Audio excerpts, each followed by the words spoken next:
وہ اس کے لیے ضروری نہیں ہے کہ امریکہ جو ہے ملک کے اندر رہے. اب ملک کے اندر کیا ہوگا وہ اس میں بیسکلی یہی ہے کہ دیکھنا ہے کہ طالبان اور اس کے جو مخالفین ہیں وہ آیا جو ہے کوئی پاور شیئرنگ اگریمنٹ تک پہنچ سکتے ہیں یا پھر یہ ہے کہ جو ہے لڑائی ایک نیا رخ اختیار کرے گی. اب سیکیورٹی جو ہے اس کا برڈن سب سے زیادہ تو افغانستان کی جو اپنی فوج ہے ان کے اوپر پڑ رہا ہے.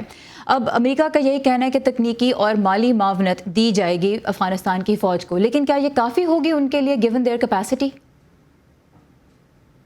دیکھیں کیپیسٹی کے اوپر تو بہت سارے سوالات ہیں.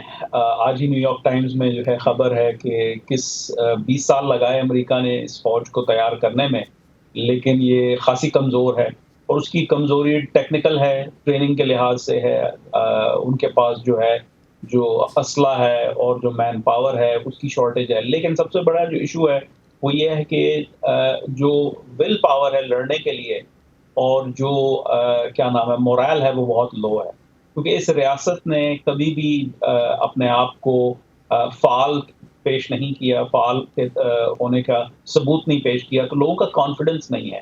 ابھی کچھ دن پہلے خبر آئی تھی کہ بہت سارے جو وار لارڈز ہیں، جو علاقائی طور پہ جو جنگجو اور کئی دہائیوں سے جو ہے وہ وار لارڈزم میں جو ہے نا حصہ لے رہے ہیں، وہ لوگ اپنی ملیشیا تیار کر رہے ہیں. یعنی جو لوگ افغان ریاست کا حصہ بنے تھے امریکہ کے ساتھ مل کے، ان کو خود اس ریاست کی کارکردگی کے اوپر جو ہے اعتماد نہیں ہے، ان کو تحفظات ہیں. اگرچہ ہم یہ دیکھتے ہیں کہ بار بار جو افغان حکام ہیں وہ یہی کہتے ہیں کہ ان کی فوج کے پاس یہ صلاحیت ہے کہ وہ ملک کی سرحدوں کا دفاع کر سکے اور طالبان کے خلاف دفاع کر سکے، لیکن جیسا آپ نے بھی ذکر کیا بڑے بڑے سوالات ہیں ان کی کیپیسٹی پہ. ایک اور بہت ضروری چیز کہ پاکستان اور امریکہ کا تعلقات اب کس دور میں داخل ہونے والے ہیں؟ کیا ایک مشکل دور آ رہا ہے؟ کیونکہ ہم نے دیکھا جنرل میکنزی نے جو سینٹرل کمانڈ کے کو ہیڈ کرتے ہیں، انہوں نے کانگریس میں یہ کہا کہ پاکستان ایک مستحکم افغانستان میں تو دلچسپی رکھتا ہے لیکن وہ بہت زیادہ پچھلے 20 سالوں میں مددگار ثابت نہیں ہوا. پاکستان نے جواب میں پھر یاد دلایا کہ ہم نے امریکہ اور طالبان کے درمیان جو معاہدہ ہے اس کو فیسیلیٹیٹ کیا. تو کسی بھی قسم کے اگر سیکیورٹی کے مشکل حالات پیدا ہوتے ہیں تو پاکستان پہ اور امریکہ کے تعلقات پہ اس کا کس طرح کا اثر آپ دیکھتے ہیں ہو سکتا ہے؟ دیکھیں امریکہ بیسکلی جو ہے اب جو علاقائی قوتیں ہیں، مطلب علاقائی قوتوں سے مراد پاکستان ہے زیادہ تر، تو اس کے اوپر جو ہے وہ انحصار کر رہا ہے کہ افغانستان کی سیکیورٹی کو آگے لے کے کیسے چلا جائے گا. تو پاکستان کا بہت بڑا رول ہوگا، لیکن پاکستان کی ریاست جو ہے بہت زیادہ کمزور ہو چکی ہے اپنے اندرونی حالات کی وجہ سے بھی، اور ظاہر ہے بیرونی جو حالات پچھلے 2 دہائیوں سے اپنا ہم نے دیکھے ہیں. تو اس وجہ سے جو ہے پرفارمنس پاکستان وہ نہ ہو سکے جو امریکہ ایکسپیکٹ کر رہا ہے، جس کی ایکسپیکٹیشن ہے. کشیدگی ہوگی اور جو ہے وہ اس میں ایک طرح سے تعاون بھی ہوگا، مکسڈ بیگ ہوگا. ٹھیک ہے، thank you very much Kamran. صرف وقت کی کمی کی وجہ سے ہمیں اس گفتگو کو یہاں پہ ختم کرنا ہوگا. سیکیورٹی امور کے ماہر کامران بخاری ہمارے ساتھ تھے اور پاکستان کا بھی موقف یہی رہا ہے کہ وہ جس طرح سے بھی اس پیس پروسیس کو افغانستان میں فیسیلیٹیٹ کر سکتا ہے وہ کر رہا ہے اور اپنی سرحدوں کے دفاع کے لیے بھی پاکستان تیار ہے. اب بات کریں گے پاکستان کو درپیش ایک اور اہم چیلنج کی. کرونا وائرس ملک میں پازیٹیوٹی ریٹ 10% سے اوپر جا چکا ہے. سخت پابندیاں بھی ایک بار پھر لاگو کرنے کی کوشش کی جا رہی ہے، مگر کیا وائرس صرف پابندیوں پہ عمل درآمد میں کمزوری کے باعث پھیل رہا ہے یا اس کی اور وجوہات بھی ہیں؟ یہی جاننے کے لیے صبا شاہ خان نے متعدی امراض کی ماہر ڈاکٹر بشرا جمیل سے بات کی، جو کہ NCOC کو بھی کرونا وبا کے بارے میں مشاورت فراہم کر رہی ہیں. نمبر آف کیسز جس طریقے سے بڑھ رہے ہیں وہ بالکل پہلی ویو کی طرح ہیں. بہت تیزی سے کیسز بڑھے ہیں، کچھ علاقوں میں بے انتہا بڑھ گئے ہیں، کچھ علاقوں میں نسبتاً کم بڑھے ہیں، لیکن ہم لگتا ہے ایسے جیسے اپنی پیک کو پہنچ گئے ہیں. اور پہلی ویو میں سندھ میں زیادہ کیسز تھے بنسبت پنجاب اور KP کے. اس ویو میں پنجاب اور KP میں زیادہ کیسز ہیں بنسبت سندھ کے، لیکن سندھ میں بھی کیسز کا نمبر آہستہ آہستہ بڑھ رہا ہے. بہت سارے ویریئنٹس جو ہیں ان سامنے آئے ہیں اور وائرس کو میوٹیٹ ہونے کی جگہ ملی ہے. تو کون سا ویریئنٹ پاکستان میں ہے، کس سے پاکستان کو زیادہ خطرہ ہے؟ سیکنڈ ویو کے ٹائم پہ پاکستان میں یہ پتہ چلا تھا کہ UK ویریئنٹ جو کہ B117 ہے اس کے کچھ کیسز پاکستان میں ڈیٹیکٹ ہوئے تھے. پھر جو نمبر آف کیسز ایک دم بڑھنے شروع ہوئے ہیں، اس میں بھی یہی اندازہ لگایا گیا ہے کہ یہ B117 جو UK ویریئنٹ ہے اس کی وجہ سے اتنی تیزی سے مرض پھیلا ہے، کیونکہ اس اسٹرین کے ساتھ یہ ایسوسیٹڈ ہے کہ اس میں ٹرانسمیشن زیادہ آسانی سے ہوتا ہے. سیکوینسنگ پاکستان کن علاقوں میں کر رہا ہے، کتنی ہو رہی ہے اور کتنی افیکٹو ہے ویکسین پاکستانی پاپولیشن میں؟ 3 سینٹرز پروبلی ایسے ہیں. کراچی یونیورسٹی جو کہ صرف ریسرچ پرپسز کے لیے کرتا ہے, آغا خان یونیورسٹی ہاسپٹل, اور سب سے زیادہ جو کامنلی یوزڈ ادارہ ہے جہاں پورے پاکستان کے اسٹرینز جاتے ہیں وہ NIH اسلام آباد ہے, نیشنل انسٹیٹیوٹ آف ہیلتھ. یہاں پہ یہ کوشش کی جا رہی ہے کہ دیکھا جائے کہ پاکستان میں کتنی قسم کے ویریئنٹس اس وقت سرکولیٹ کر رہے ہیں. B117 ڈیفینیٹلی آئسولیٹ ہوا ہے پاکستان سے.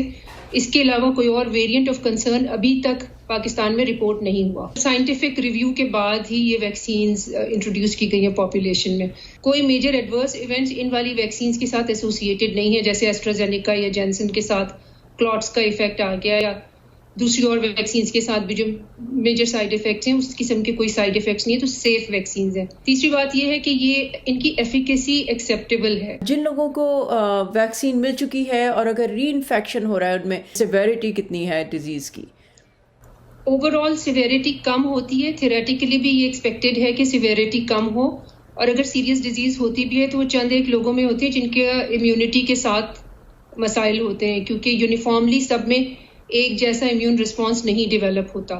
تو بعض لوگوں میں انفیکشن ہو جاتا ہے, بہت کم پرسنٹیج ایسے لوگوں کی, جس کی وجہ سے یہ سوچا جا رہا ہے کہ شاید بوسٹر ڈوزز کی کسی ٹائم پہ ضرورت پڑے گی, لیکن ابھی کوئی ریکمنڈیشن نہیں ہے. Is it possible کہ a vaccine can behave different population میں differently اور results different ہو سکتے ہیں؟ It is a scientific fact that vaccines behave differently in different populations, کیونکہ genetic makeup, background immunity یہ سب چیزیں میٹر کرتی ہیں. تو ہر پاپولیشن جو ہے ایک طرح بیہیو نہیں کرتی, لیکن جیسے جیسے ویریئنٹس ایوالو کر رہے ہیں ویسے ویسے ویکسینز میں بھی چینجز آئیں گے, اور بہت زیادہ لائکلی ہے کہ by the end of this year we would all be going for another kind of vaccine. رمضان ہے, عید آ رہی ہے, we saw it last year, بازاروں میں لوگوں کا رش ہے. آپ ایز اے سائنٹسٹ, فزیشین, صورتحال کیا دیکھ رہی ہیں؟ دیکھیں, یہ تو ریئلائزیشن پہ ہوتا ہے. جب تک انڈیویجولس خود ریئلائز نہیں کریں گے کہ انہیں یہ پریکاشنز لینی ہے, کوئی قانون, کوئی پالیسی افیکٹو نہیں ہوتی. اور میجر لاک ڈاؤنز بہت نقصان دہ ہوتے ہیں. تو ان دونوں کے بیچ میں ایک بیلنس اسٹرائک کرنا ہے, اور لوگوں کو خود یہ رسپانسبلٹی اٹھانی ہوگی کہ اپنے آپ کو بھی پروٹیکٹ کریں اور دوسروں کو بھی بچائیں انفیکشن سے. سو ایک کیئرلیس ایٹیٹیوڈ لوگوں کا ہوتا ہے. جب تک یہ ایٹیٹیوڈ چینج نہیں ہوگا اس وقت تک ٹرانسمیشن بلاک کرنا بہت مشکل ہوگا. یہ تھی متعدی امراض کی ماہر ڈاکٹر بشرا جمیل. امریکہ کے ادارہ برائے داخلی سیکیورٹی نے اپنی صفوں میں انتہا پسندوں کی نشانی کے لیے تحقیقات کا آغاز کیا ہے.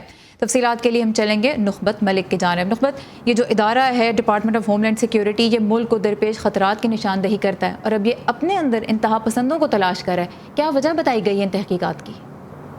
جی, امریکہ میں 9/11 کے بعد department of homeland security کا قیام عمل میں آیا تھا, اور اس وقت اس ادارے میں تقریباً 2.5 لاکھ لوگ جو ہیں وہ کام کرتے ہیں. ادارے کے جو اعلیٰ حکام ہیں انہوں نے ایک بیان جاری کیا ہے, اور انہوں نے کہا ہے کہ ہم فوری طور پہ ادارے کے اندر ایک جامع ریویو شروع کر رہے ہیں, جس سے ادارے کے اندر موجود دہشت گرد عناصر کا فوری طور پہ بہتر طور پہ پتہ چلایا جا سکے, ان سے نمٹا جا سکے اور انہیں روکا جا سکے.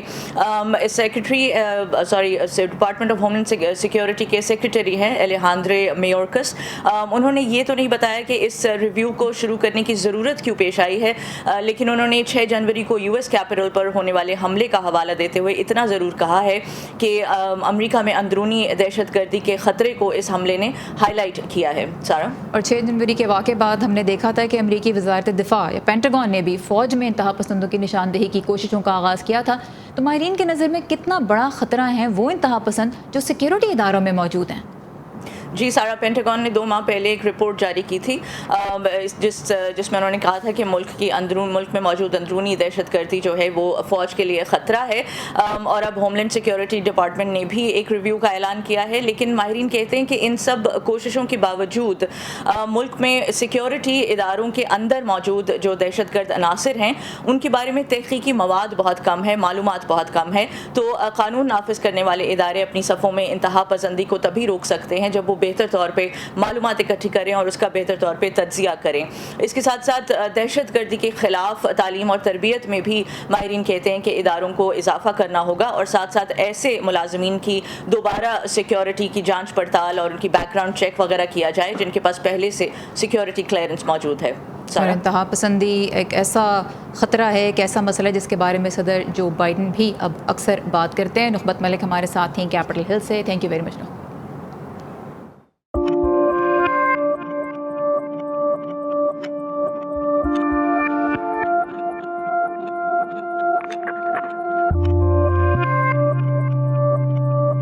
کل امریکہ میں صدر جو بائیڈن کو عہدہ سنبھالے 100 دن مکمل ہو جائیں گے۔ آج شام وہ امریکی کانگریس سے خطاب کریں گے اور اپنی اب تک کی کارکردگی کا جائزہ پیش کریں گے۔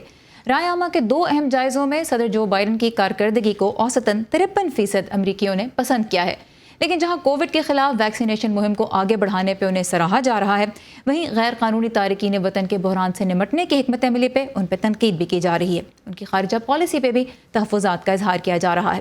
تو سمپلی امریکہ میں فائزہ بخاری آج بتا رہی ہیں کہ امریکہ میں کسی بھی صدر کے پہلے 100 دن کی کارکردگی کو کتنی اہمیت دی جاتی ہے اور کیوں۔ حلف اٹھانے کے فوراً بعد 100 دنوں میں نئے امریکی صدر کی کارکردگی کیسی رہی؟ اپنی انتخابی مہم کے دوران کیے گئے وعدوں پر وہ کس حد تک عمل درآمد کر پائے؟ ترقی کے لیے کون سے نئے منصوبے متعارف کرائے؟ اہم معاملات پر کیا فیصلے کیے؟ یہ اور بہت سے دوسرے سوالات ہیں جن کے ترازو پر تجزیہ کار اور میڈیا ہر نئے امریکی صدر کی کارکردگی کو اس کے 100 روز مکمل ہونے سے پہلے ہی تولنا شروع کر دیتے ہیں۔ تاہم واشنگٹن کے تحقیقی ادارے بروکنگز انسٹیٹیوٹ کے مطابق امریکی تاریخ کے پہلے 144 سالوں تک اس روایت کا کوئی ذکر نہیں ملتا، نہ ہی اس کی کوئی آئینی حیثیت ہے۔ دراصل اس روایت کا صحرا صدر فرینکلن روزویلٹ یا FDR کے سر جاتا ہے۔ یہ واشنگٹن ڈی سی میں انہی کی یادگار ہے۔ FDR نے 1930 کی دہائی میں امریکہ کے بدترین معاشی بحران گریٹ ڈپریشن کے دوران ملک کی قیادت کی۔ حکومت میں 100 دن پورے ہونے کے 7 ماہ بعد صدر روزویلٹ نے قوم سے خطاب میں اپنے 100 دنوں کی کارکردگی کا جائزہ پیش کیا۔ اس کے بعد ہر صدر کی 100 روزہ کارکردگی کو پرکھا جانے لگا۔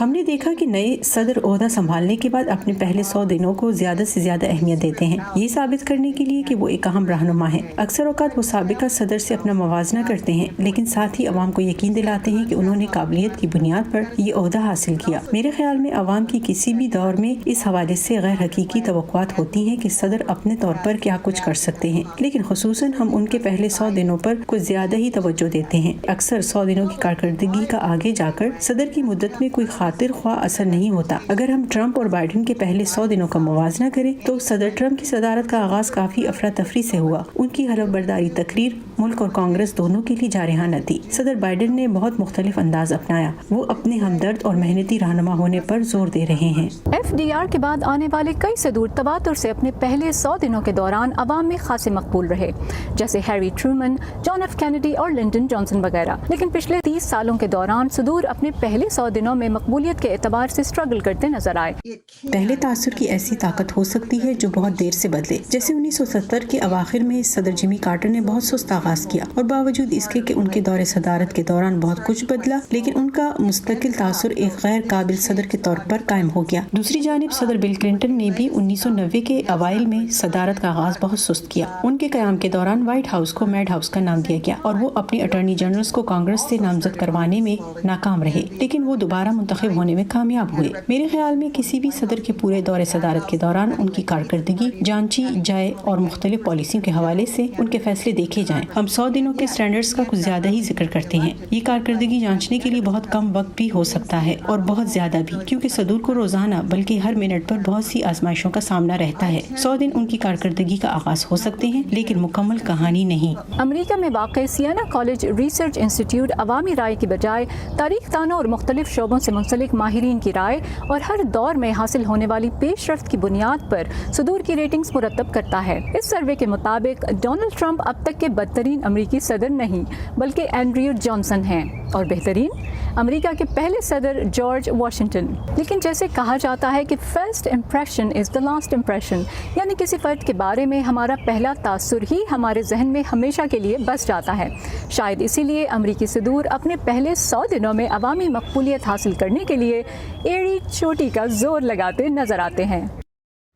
یہ تھی سمپلی امریکہ کے ساتھ فائزہ بخاری۔ امریکی تاریخ کے سب سے بزرگ صدر جو بائیڈن اس وقت نوجوانوں میں خاصے مقبول ہیں۔ ہارورڈ یونیورسٹی کے یوتھ سروے میں 63% طالب علموں نے صدر کے لیے پسندیدگی کا اظہار کیا۔ امریکی صدر آج خطاب میں جو اہم نکات پیش کریں گے ان پہ رپورٹ کل شام ویو 360 میں۔ اور جلدی ویو 360 میں ہم آپ کو لے کے چلیں گے ریل گاڑی کی سیر پر۔ اسلام آباد کے قریب گولڑا شریف سے اٹک خرد تک ٹرین سروس سیاحت کے لیے بحال کی گئی ہے۔ دیکھتے ہیں قدرت کے حسین نظاروں سے بھرپور اس سفر کی ایک چھوٹی سی جھلک۔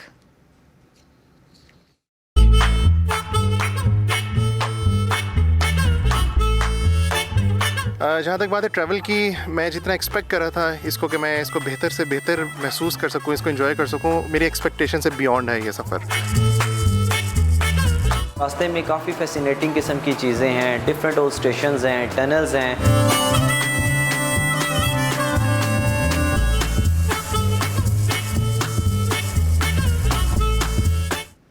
جلدی ہم چلیں گے سفر پہ اور اب چلتے ہیں کھانے کی میز کی طرف۔ افطاری کے لیے ہر گھر میں ہی کچھ نہ کچھ ایسا ضرور بنتا ہے جس کے بغیر میز ادھوری لگتی ہے، اور پھر مختلف کمیونٹی سے تعلق رکھنے والوں کے بھی اپنے روایتی پکوان ہوتے ہیں جو ماہ رمضان میں تو ضرور ہی بنائے جاتے ہیں۔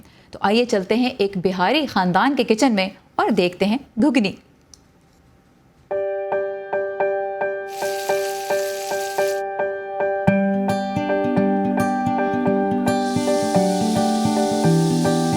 جتنی بھی بہاری فیملیز ہیں، اگر آپ ان کے سامنے گھگنی کہیں گی تو وہ لازمی اس چیز کو سمجھ جائیں گے کہ آپ کالے چنے کی اس ڈش کا نام لے رہی ہیں جو ان کے گھروں میں بنتی ہے۔